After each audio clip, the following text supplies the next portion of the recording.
بسم اللہ الرحمن الرحیم۔ یہ اس زمانے کی بات ہے جب سلطان صلاح الدین ایوبی کے ہاتھوں فاطمی تنظیم کا تقریباً خاتمہ ہو چکا تھا کہ اس دوران امارہ یمنی نام کے ایک شعلہ بیان شاعر کچھ مصری امراء اور سسلی کے عیسائی حاکم کے ساتھ صلاح الدین ایوبی کو قتل کر کے مصر میں دوبارہ فاطمی خلافت قائم کرنا چاہتا تھا، مگر سلطان صلاح الدین ایوبی کے ایک ہمدرد زین الدین علی نے اسے بروقت خبردار کر دیا۔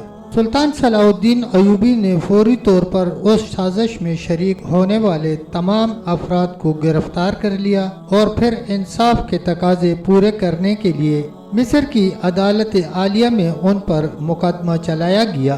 آخر جب ان کا جرم ثابت ہو گیا تو انہیں سرعام پھانسی پر لٹکا دیا گیا تاکہ دوسرے فتنہ گروں کو عبرت حاصل ہو۔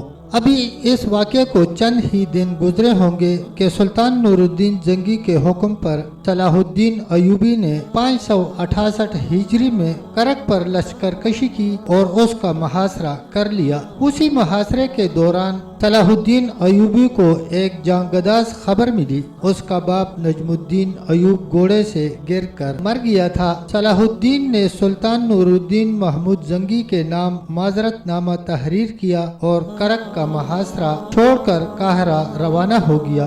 صلاح الدین ایوبی راستے کے خطرات کی پرواہ کیے بغیر طوفانی رفتار سے قاہرہ کی طرف بڑھ رہا تھا۔ اسے بس ایک ہی فکر تھی کہ وہ کسی طرح اپنے والد کا آخری دیدار کر سکے۔ یہ بھی اس کی خوش قسمتی تھی کہ وہ اس وقت قاہرہ پہنچا جب نجم الدین ایوب کا جنازہ قبرستان لے جایا جا رہا تھا۔ صلاح الدین ایوبی نے کفن ہٹا کر باپ کا چہرہ دیکھا، آنکھوں میں اندھ و عالم کا غبار بھرا ہوا تھا، مگر اس نے لوگوں کے سامنے اپنے آنسو بہنے نہیں دیے کہ دیکھنے والے دہشت زدہ ہو جاتے تھے۔ 18 ذی الحجہ 568 ہجری کو قاہرہ کے باب النصر کے قریب چوگان کھیلتے ہوئے وہ گھوڑے سے گر پڑا اور شدید زخمی ہو گیا۔ طبیبوں نے نجم الدین ایوب کی جان بچانے کی بہت کوشش کی، مگر ضربات اتنی گہری تھیں کہ وہ ان کے اثر سے بے ہوش ہو گیا تھا اور پھر اسی بے ہوشی کے عالم میں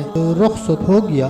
اگرچہ نجم الدین ایوب اپنے بیٹے صلاح الدین کو منحوس تصور کرتا تھا، مگر صلاح الدین ایوبی کو اپنے باپ سے بے پناہ محبت تھی۔ وہ نجم الدین ایوب کی موت پر بہت زیادہ سوگوار تھا۔ بار بار وہ اپنی والدہ زبیدہ خانم سے اپنی جذباتی کیفیت بیان کرتے ہوئے کہتا، پہلے چچا رخصت ہو گئے اور اب والد بھی چلے گئے، جبکہ مجھے ان کے مشوروں کی شدید ضرورت تھی۔ زبیدہ خانم نے بڑی محبت سے بیٹے کو سمجھایا کہ کسی کے ماں باپ ہمیشہ زندہ نہیں رہتے، یہ تو سب وقتی اور مادی سہارے ہیں۔ تم اس ذات پاک پر بھروسہ کرو جس کے قبضے میں پوری کائنات ہے، جو اپنے بندوں کی رہنمائی بھی کرتا ہے اور مشکل کشائی بھی، جس نے تم جیسے ایک عام نوجوان کو مصر کی وزارت عظمیٰ تک پہنچایا، وہی آئندہ بھی تمہاری مدد کرے گا۔ والدہ کی باتوں سے صلاح الدین ایوبی میں نیا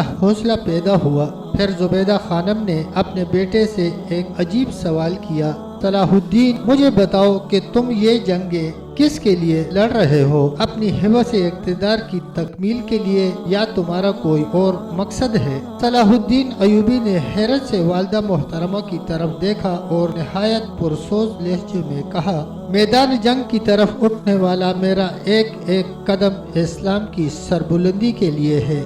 اگر تم اپنے قول میں سچے ہو تو پھر پستی کی طرف کیوں دیکھتے ہو؟ زبیدہ خانم نے باوقار لہجے میں کہا، اگر تمہاری ساری جدوجہد اسلام کی سربلندی کے لیے ہے تو وہ قادر و مطلق تمہیں کبھی سرنگوں نہیں ہونے دے گا۔ اگر کبھی تم کمزور پڑ جاؤ گے تو وہ تمہیں غالب کر دے گا، اور اگر تم تنہا رہ جاؤ گے تو وہ تمہاری مدد کے لیے غیبی لشکر بھیج دے گا۔ بس اس کے قہر سے پناہ مانگتے رہو اور اس کا رحم طلب کرتے رہو۔ انسان کی نجات کا یہی ایک راستہ ہے۔ صلاح الدین ایوبی نے والدہ کی باتیں سنی اور ان کی آغوش میں سر رکھ کر کسی معصوم بچے کی طرح رونے لگا۔